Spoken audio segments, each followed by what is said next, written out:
Oh, that is gnarly. Is he going to eat it, they're asking? Oh, man.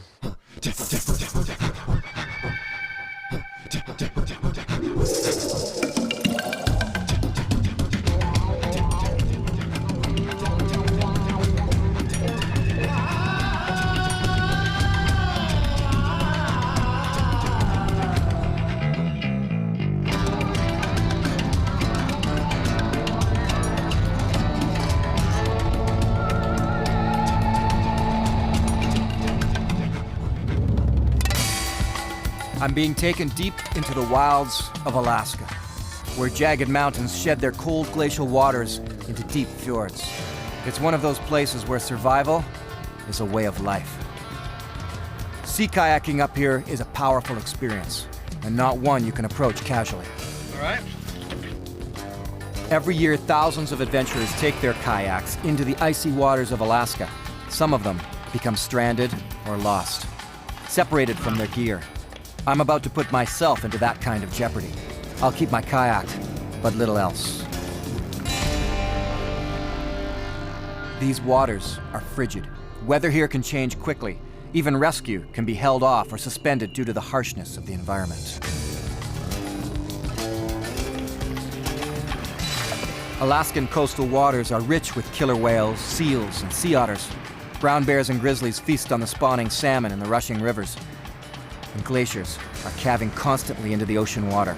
You're taking your life into your hands if you get too close.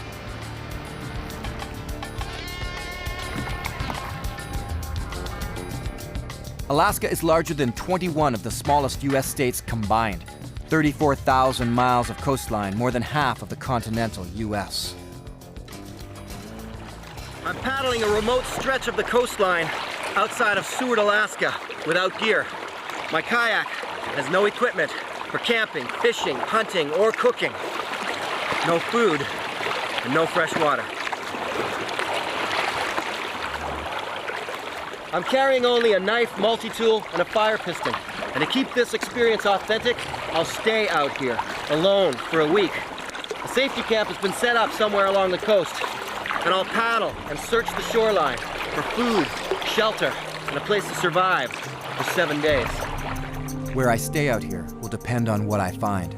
But the production crew leaves me alone now. The rest of the filming is up to me. As I search for a place to make a shelter, the challenges of kayaking here become immediately evident. The dry suit I'm wearing causes me to sweat, which can put me in risk of hypothermia. But without it on, it would take only one spill into the icy ocean to put me in serious peril. The ice and snow of the mountains merge with the rainforest and come down to touch the edge of the salty ocean water. Shelter is not a luxury here, it's an instant imperative, but not every location is ideal for survival. Just taking a break here, checking out Long Beach. Pretty steep though. Just gonna come up here, there's some snow right down almost to the water's edge here. Gonna get some fresh water. That's interesting. Wow. Oh, that's good. Scrape down just a little bit and lots of good fresh snow here. Can't drink the ocean water, so that's a great way to get rehydrated. All right, let me turn you around and show you where I came from. All right, you can see that spot back there. That's all open ocean right there.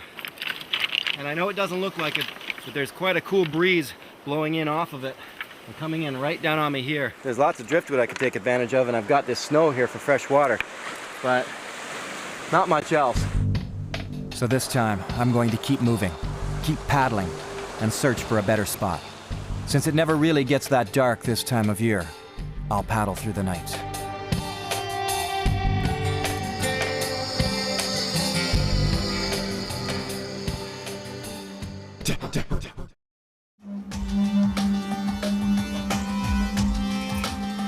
It's day 2 of my survival in Alaska. Night number 1 was spent mostly traveling, stopping only to curl up for a bit of sleep in the drizzling rain, and then carrying on again. Cold, damp winds continue to blow down the fjord as I try out some new camera mounts I had built for this survival odyssey. Without time to test them, it's a surprise to me to discover just how top-heavy they make me, which makes things dangerous for me and risky for the camera gear itself. Places like this offer what I would describe as no forgiveness. One mistake and you risk your life. It's funny how it can all be offset, however, by unmatched beauty, stunning scenery that betrays the dangers.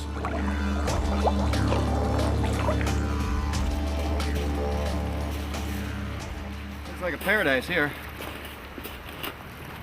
See if there's anything I can survive with though. Alright, the only extras I have are my hikers for getting around on land and my paddle dry suit. Keeps me from getting soaking wet if I do dump the kayak in the ocean, but it's extremely hot to paddle in, and I've got to watch just how much I sweat when I'm wearing that thing and try to dry out before night comes in or before it starts to rain. It's fair weather right now, but around here, this is a rainforest, and I expect rain anytime soon. This is some clear weather for now. Bald eagle's not too happy about me being here. Lots of water, lots of good driftwood.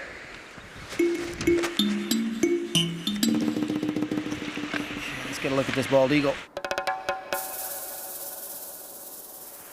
Oh, look at that, there he goes. Look at him. Huh, not sure if he's gonna dive bomb me or not. You know, this is one of those situations where I'm in an absolutely picture-perfect location. I've got a waterfall in behind me, active eagle nest, incredible view to the front. But it's not the best place for survival. I do have a breeze kicking in off the ocean, which is keeping me cool. Even the greenery that's available, nothing's ripe yet. Not in this location. Well, I can tell you what this is. All of this ripped apart wood here. It's the first sign of black or grizzly bear in the area. He's coming here, probably trying to get grubs that are living inside the wood. He's gnarled at it, busted this all up. You can even see his teeth marks. There and there. So, I wouldn't have thought there'd be grizzly or black bear in this particular spot. It's not very big, but I thought wrong. That does give me a lot of great, ready-to-go firewood. I'll stay here for tonight, but sometimes survival means moving on. You know, it was raining for almost a week before I got out here. You'll always figure you can't get dry tinder or dry wood if it's raining or if it's been raining a lot. And check out all those old stumps back there close to the eagle's nest and dig in deep enough, find yourself some nice dry tinder. I can use this. Look at that. Oh, beautiful. Maybe take one of the other pieces and just get shavings. That's why woodsmen and trappers and people who are out in the wilderness all the time, they obsess over keeping a really sharp knife.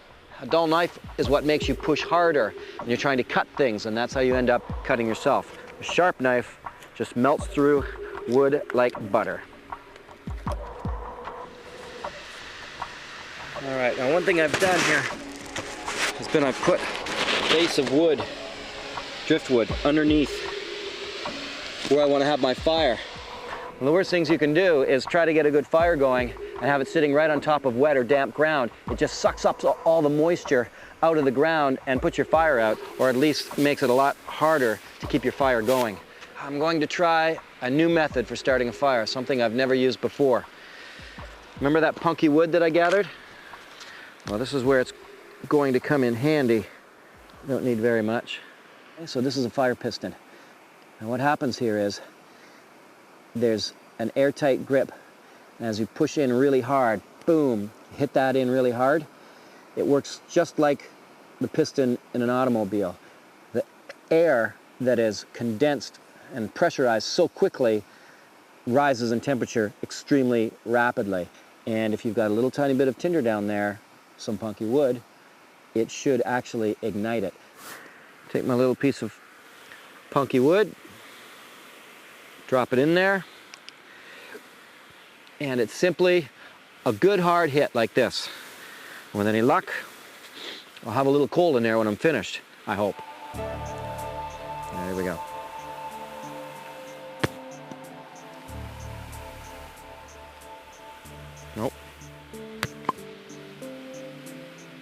I can smell it. Oh, it's on the end. There we go. There we go. Okay.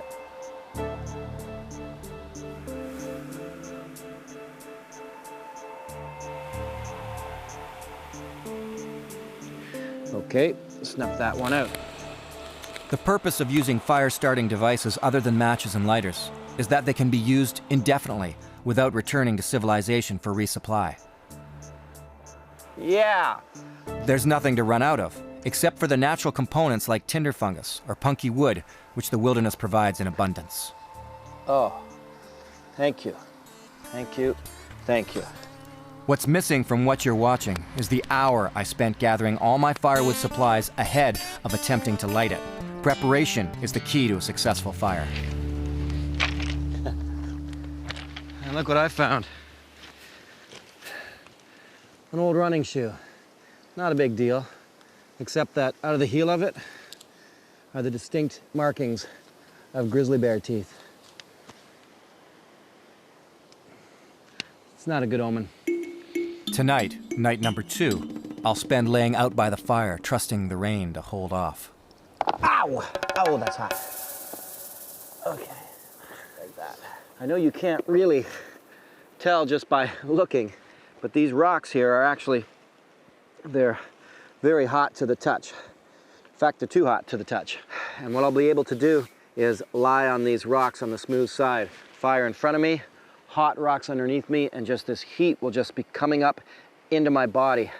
And right now the dew is coming down pretty heavy. I mean, that's why I've got to have these yellow covers on the cameras, because otherwise the dew is getting them soaking wet and it's coming down onto me. I might have to put my rain shell on to get through the night. And as long as it doesn't rain, it should be a doable night. This may be a beautiful location, but it's not much for survival. There isn't even any seaweed coming in that I can eat. Nothing to gather, nothing to pick and eat, nothing to catch. I'm gonna move on. Rock's getting hot. See if I can find myself a good survival base camp. The general rule of thumb for survival is to stay put, but that is not always the best course of action. It's amazing how warm these rocks are and actually make it possible to sleep in this position.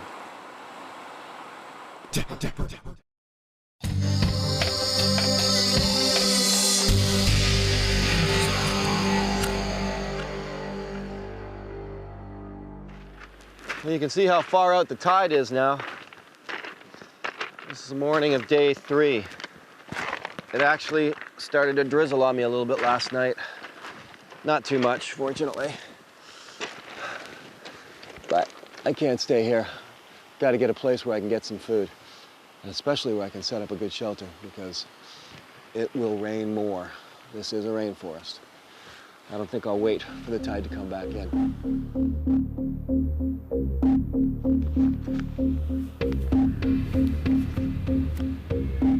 Shoot. There's a black bear.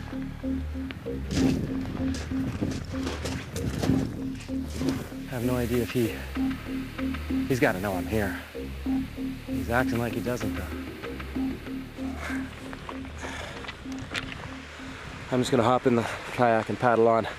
I found yesterday when I had the camera gear up, and the first day it was just so top heavy, the kayak always threatened to tip. So to get to my next location, I'm not gonna film it. I'm just gonna pack the camera gear away and get going.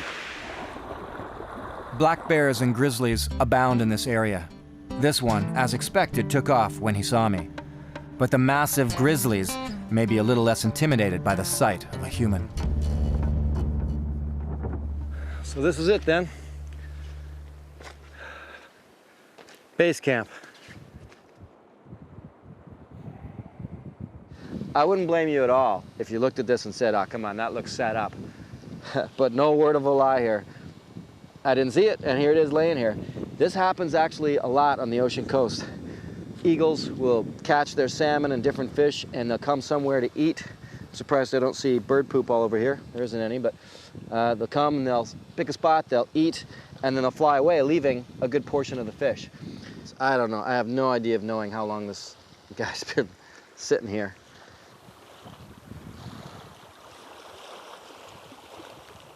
Oh, that is gnarly. Well, it smells fishy, but it doesn't smell bad. Oh, that's kind of gross. You can make some fish soup out of that. And I can also use it for bait. It smells a bit fishy. There's a good hunk of meat there, though. Now, this is just to show you that if you had to, you can eat a lot of things raw. You'd be surprised how many things you can eat raw without getting sick.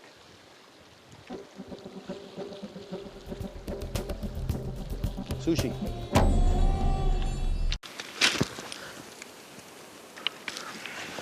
Well, I may not have a really large tidal zone here to gather from and pick from, but these beach greens are fantastic. Good source of both vitamin A and C. And this beach here is just covered with them. A lot of locals actually still mix these in with salads. So I've got a massive bit of salad greenery on this beach. Well, the driftwood I've got, this should do just fine. It's good and solid, that's for sure. A little bit exposed, but I can cover it up. One thing's for sure, I want to get this shelter up now. It might be fair weather at the moment, but you never know how long that's going to last. And out here on the northwest Pacific coast of Alaska, rain is the usual way. Sunny and warm is the exception to the rule. I better get a shelter up now while I can. It's way better to spend all these calories now building the shelter on this day rather than waiting until day 6 or 7 when I'm really exhausted.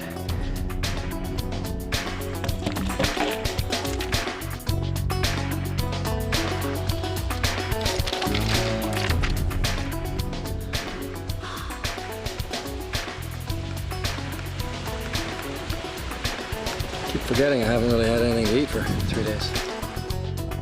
Beach combing score. Gotta like it. One man's garbage is another man's gold. One old hunk of plastic saves me a lot of waterproofing.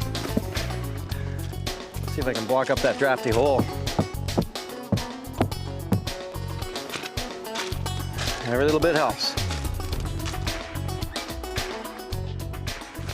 Oh boy. I don't know if this is even going to be possible, but the only water I can actually walk to on this site is up through this dry creek bed. I mean, it's gushing up at the top there, so hopefully I won't have to go very far before I start to see it coming through the ground and I can get myself some fresh water. Otherwise, I'll have to hop into the kayak and paddle over. I'm not far from some falls, but it's just kind of a drag to have to get in the kayak every time I need water. Oh boy. It's a long way to go for some water. If I can find a container to bring some water back to camp, it'll be easier. Guzzle while I'm here.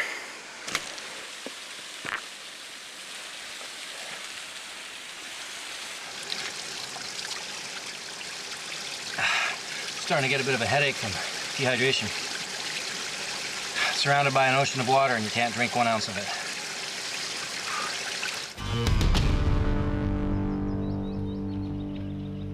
Well, I've got the shelter pretty much where I wanted it today. A good roof to shed the rain. A place where I can crawl inside and get out of the rain. 1, 2, maybe 3 hours of actual sunlight left. Take my hand, touch the bottom to the sun, and count down the widths of my hand till I hit the horizon. It gives me an hour each time. With my shelter priority taken care of, I can turn my attention back to the scavenged fish and take in a little nourishment. Well, it's better than nothing. Free fish dinner.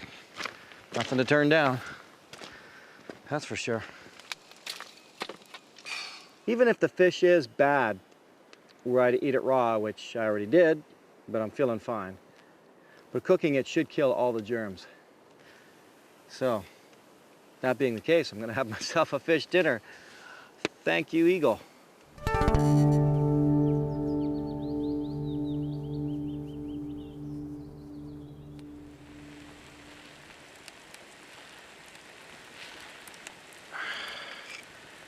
This is such an unexpected treat. I'm kind of ripe for a visit from any kind of grizzly or black bear now, because this fish smells all over this place. Not a smart idea. The other thing that would be good to do would actually be to boil this fish. That's the best way I can get all the nutrients out of it. I just don't have anything to boil in right now, so I'll take it cooked.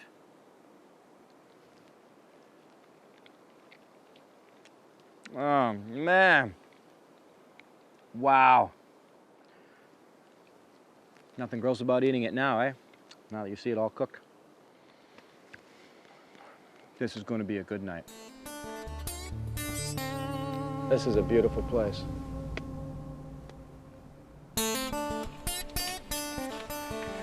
Would you believe that it's actually midnight? Not very dark. Well, this is the end of day 3, I think. I'm starting to lose track. Hopefully I won't get too much smoke inhalation in this shelter. But I'm gonna see if I can try and get some sleep. Wake up every now and then, look for bears, and stoke the fire.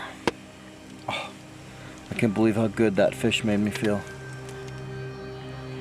Tonight, I learned that even with years of experience, you can never let your guard down. One small mistake can turn deadly. First time in my life, my shelter caught fire. You should have seen it. It was a big ball of flame in the sky. Fortunately, there was this hanging around. If not for that one piece of junk on the beach, my shelter would have been a massive bonfire. Oh man, so I've splashed water all over the top and I've pulled what was left of the coals outside to keep the fire going. And I've soaked the front entranceway. Oh boy, oh boy. The fire did not go to where the plastic was on the roof.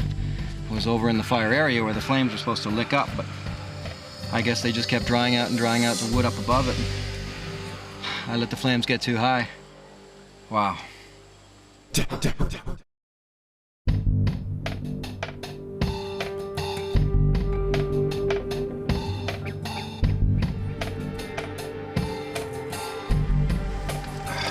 Well, here I go again.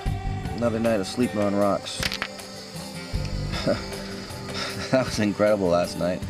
I'm really fortunate that my whole shelter didn't burn down. It's the first time I've ever had one of my shelters catch fire. I've come close before, but another close call. Wow. This is an extremely low tide right now. It's got to be down about 12 or 13 feet. So I'm going to head over to what looks like a much larger tidal zone across the bay and see what I can find there. Hopefully the pickings will be a little bit better and I can get something to eat.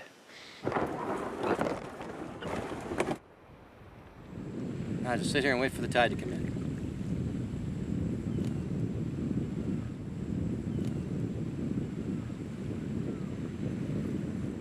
Okay, that's long enough. Ooh, a little top heavy because of that camera. Switch the paddle around. There we go.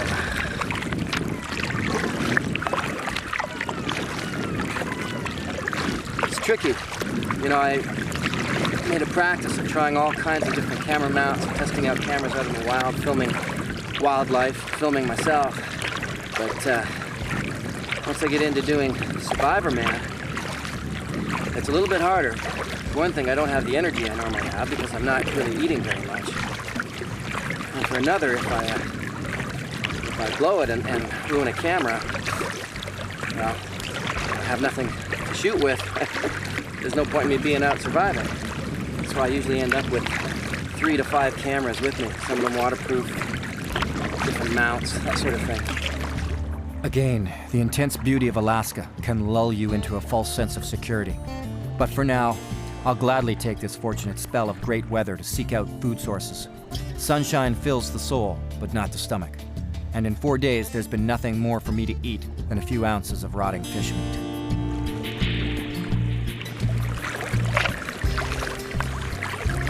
Nice little sheltered, protected bay in here. If I'd seen this before, I might have come and stayed in here.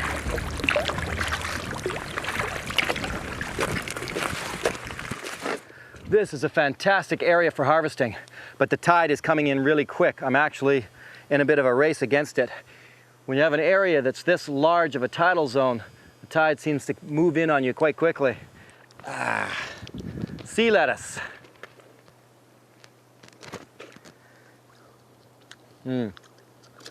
Just eat it raw. There's lots of it in here. There's a whole garden of it. This beach is loaded with good food. Bladderwrack. This is fantastic. You just pick it and eat it raw. And it's full of minerals and protein even. This little bay is a good score. Now that I'm eating, I'm getting hungry. Wow, you can see just how fast the tide is coming in. That's not a river, that's tide flowing in behind this peninsula that I'm on. When it comes in fast. Tides can be very dangerous. You never want to get caught in one. You got to watch the signs. Better to paddle during slack tide. So harvesting from the sea is all about timing things with the tides. If I come out here just before slack tide, get out here so that I'm here during slack tide, that should give me plenty of time to gather what I need to when the tide is down.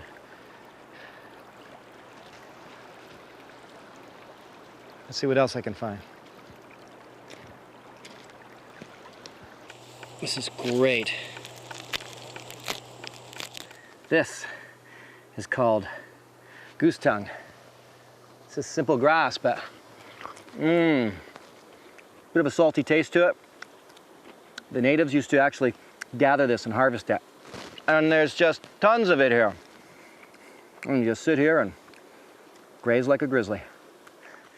I'll tell you a good reason why not to camp here for me is because there are bear trails everywhere. This is a massive mound of bear poo. Looks like he's been eating seaweed, lots of it. Good place to come and harvest, but I'm gonna have to keep my eyes open for grizzly and black bear. With all this tall grass, you could be beside me and I wouldn't even know it. My newly dubbed Bounty Bay is a source of reassurance for continued survival, and I'll be back often to scavenge from it. Well, I've got my vegetables. It's time to see if I can get some fish.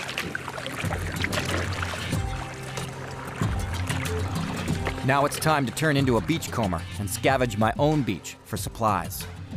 Well, I was really hoping to get a fish line in the water when the tide was low. So I've been scouring the beach looking for stuff and I've got all kinds of junk here. All right, let's get busy. Well, I need a fishing line and this is all I've got. All I have to do is split it apart. Getting better. But the big thing about doing this is it really keeps your mind occupied. Still, day 2, day 3, day 4, always really rough days. I haven't got anything going yet, and I'm out here completely alone. It can really mess with your mind after a while. Staying occupied has saved more than one survivor from insanity, and some of these survival skills harken back to our most primitive times. Quite a few bottles kicking around here.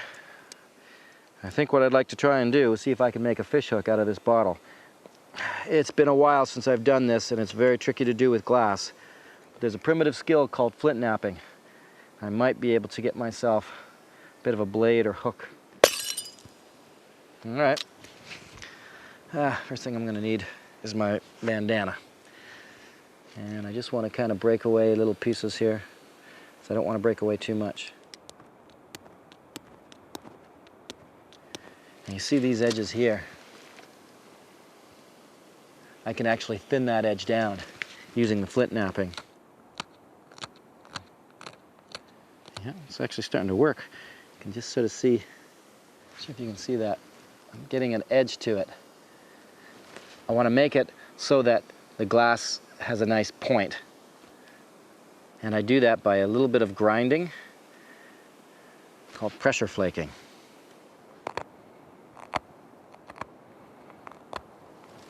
If you can see little shards of glass there, I'm just breaking them off the edge. You see that? Try and get in there.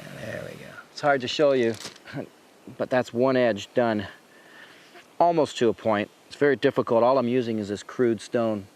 It's a great skill to know because if you don't have a knife, if you can learn Flint Knapping, you can make a knife.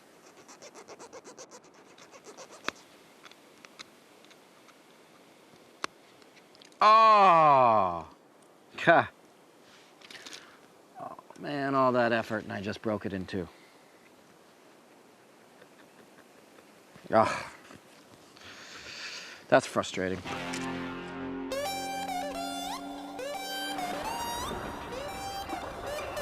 Try this, I suppose. It's just a hunk of plastic.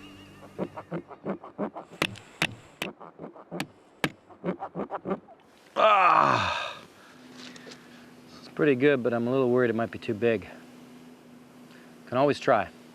That's the tail left over from that fish with the hook in the middle of it.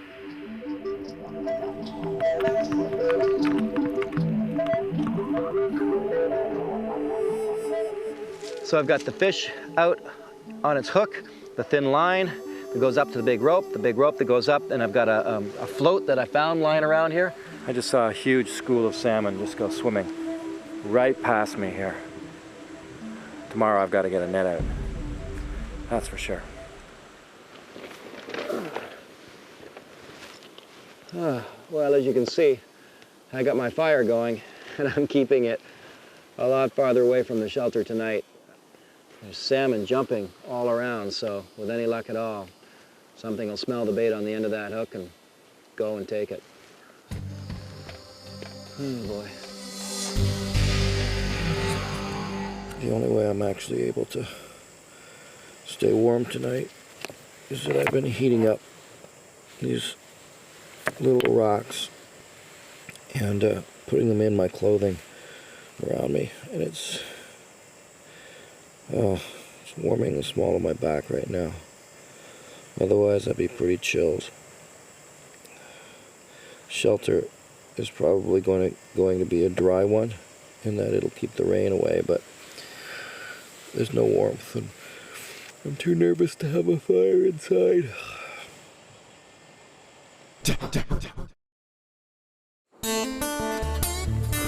Well, it's morning. Used a rock for a pillow that I heated by the fire. The sun's up on the other side of the bay, and as soon as I get the energy, I'm gonna get up and go check my fish line. The plastic hook and the bait hasn't caught a single thing, but my beachcombing has turned up numerous old fish nets and floats. There's not an ocean shore anywhere in the world that doesn't have some kind of washed up treasure on it, and this is a major fishing area, so the score is big. All I have to do now is make use of some of the floats that I found, maybe some wood, anything to get the top edge floating, and then using all of this excess netting and rope and all of these beach scores that I've been able to get through beach combing, and tie rocks to the bottom end to weigh this thing down. Okay, well, the two big floats. Now I've got to scrounge around and see what else I can find and use as a float. And then the tough part will be trying to tie it to some rocks on the other side as anchors. This one wasn't going to work as a float because there's already holes in it from bear teeth. Some big old bear has been chewing on this thing, so it'll make an anchor instead.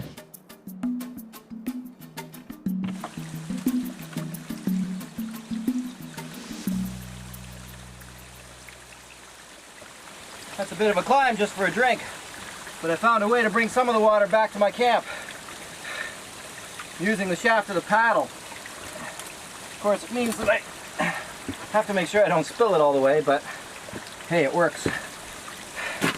And the more water I can get back to the camp, the less I have to come up this climb, get this fresh water. But look what I found here, check this out. Fiddleheads.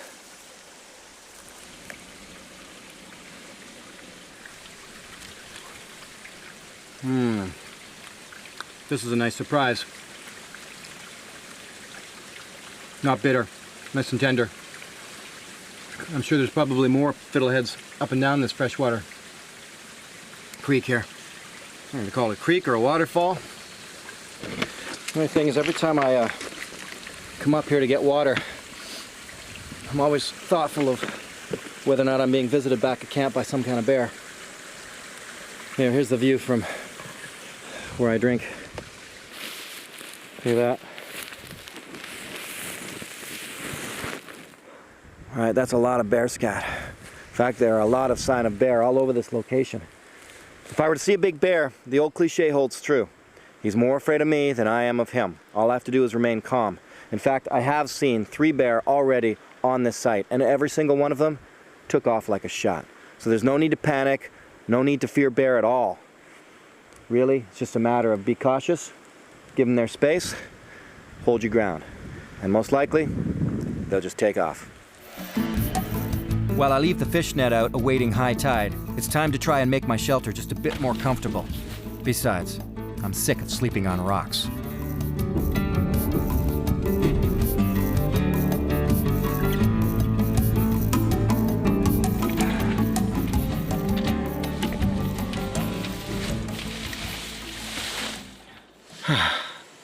Bit of a mat to lay on now, instead of the rocks.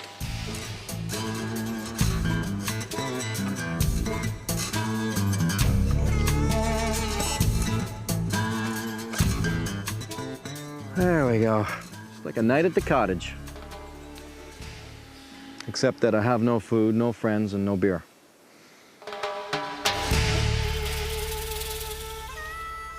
It's 5 days. More food than usual. But I need some real food.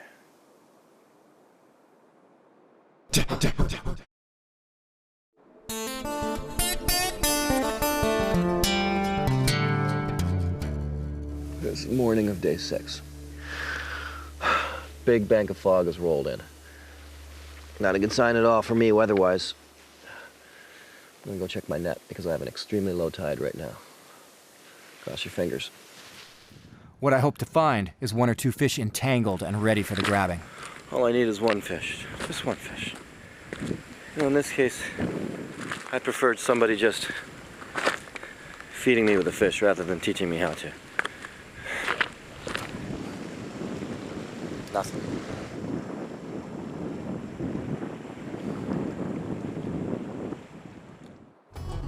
I'm going to kayak into the middle of the fjord to go fishing, but with the camera still making me dangerously top-heavy and the water still as cold as ever, I need to make something to help stabilize the kayak. I'm much more secure and stable now, especially because I'm putting a camera mount up high, making the kayak top-heavy.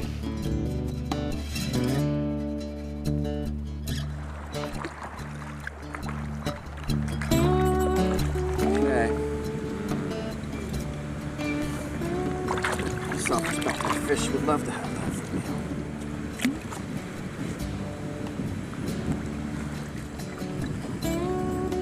me. There are salmon jumping on either side of me.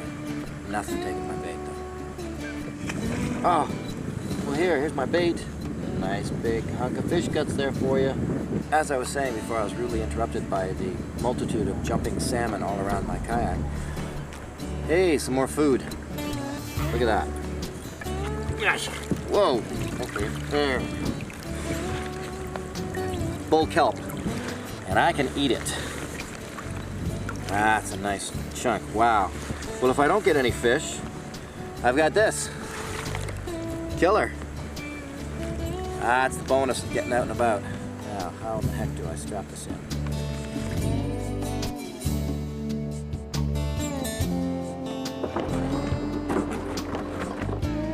Seagulls are finishing up the last little bit of that dead fish that I had that I was using as bait. They might as well, because I'm having no luck with it. That was disappointing. This is not salmon. It's not even rockfish. It's kelp. But it is edible. And that's quite a meal. And for now, it's going to have to do. So unless there's something on that little makeshift net over there, it's kelp for dinner. Nope, that doesn't look good. I don't think I see anything on that net. And that is the reality of trying to survive, especially when you're alone.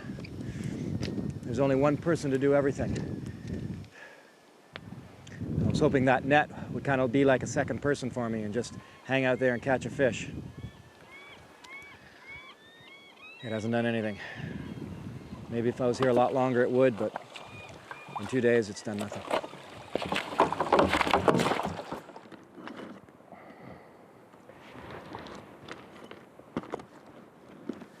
Well, this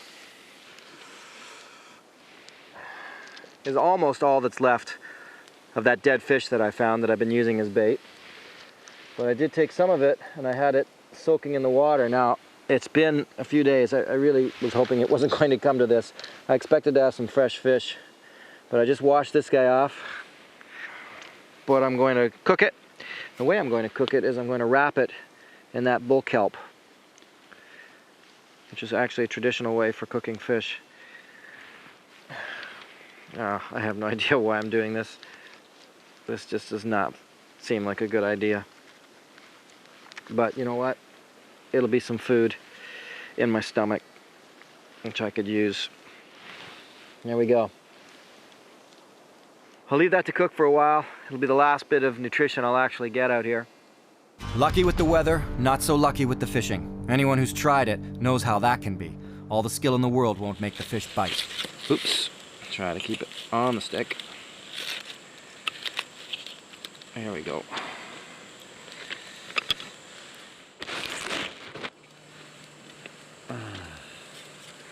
So this is my 4-day-old piece of fish, what's left of my fish bait, wrapped in bull kelp and cooked. So in essence, it's kind of like steaming it. Try to get it in my mouth.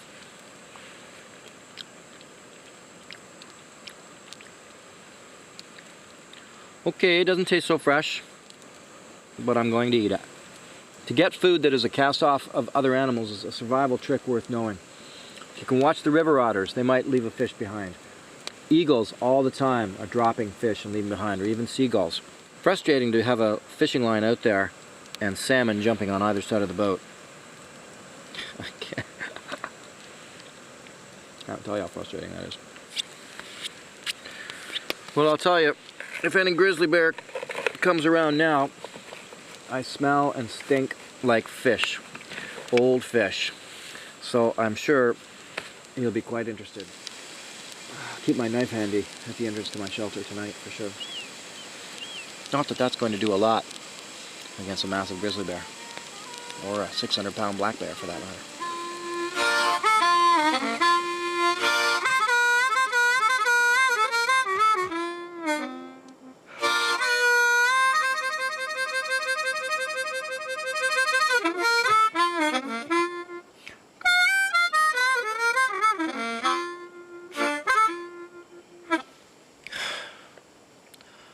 That's my I didn't catch any fish today blues. Good night.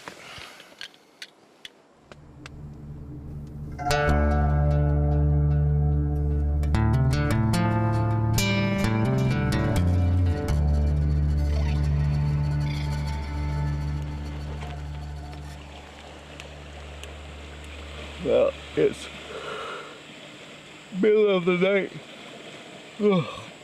On this last night, and the weather's come in. It's come in harsh. The wind's whipping in from the side, so I'm curled over into one side of my shelter. Because in all this time, I neglected to really beef up one side of my shelter, and naturally, that's the side that the wind is blowing hard from right now. So, the rain is coming in. I brought my fire inside. Keep it protected and out of the rain. Let's hope I don't burn down the shelter this time. And once it gets daylight enough, it looks like I'll end this week the same way I started it. Paddling in the cold and the wet and the wind. After my 1 hour of nighttime darkness, the sky lightens again and I return to my kayak to paddle out to safety. Alaska is powerfully beautiful. It's a place on Earth that could present some of the greatest survival challenges, but its abundant landscape offers not only beauty, but also bountiful supplies for survival, if you know what to look for.